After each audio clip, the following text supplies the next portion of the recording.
be joined by the Chancellor, Jeremy Hunt, and the Shadow Chancellor, Rachel Reeves.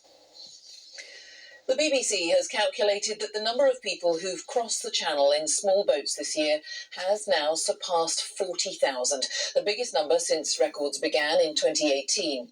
Just over 28,000 people made the same journey last year. Our Home Affairs correspondent Daniel Sanford is with me, and so that figure, Daniel, is a milestone of sorts.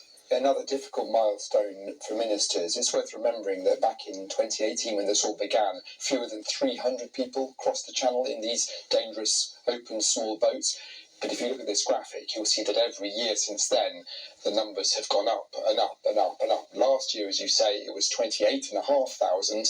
Last night, it was just 50 short of 40,000. But we saw today far more than 100 people crossing in small boats. So that has definitely been surpassed. When the official figures come out tomorrow, it'll definitely be over 40,000. And it's worth remembering that in the last 2 months of last year, more than 8,000 people crossed. So by the end of this year, we could have got closer to 50,000 than 40,000.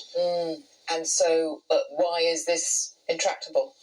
Well, it's very, very, very difficult to stop is the simple answer. And it's very difficult for ministers because it's clear to some people that they're unable to control their southern coast, and also there's obviously a great risk to the people making the crossing.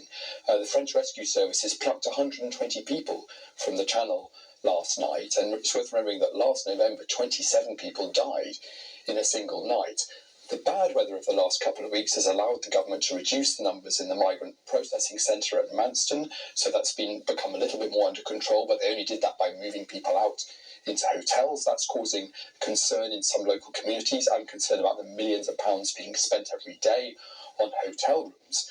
The Home Office said tonight that it was using every tool at its disposal to disrupt this trade across the Channel. There is a deal in the offing with the French, but that's only really about more patrols on the beaches, and that hasn't really had a huge effect so far. The only thing that's really stopping migrants crossing the Channel at the moment is bad weather. Daniel, many thanks. Daniel Sanford.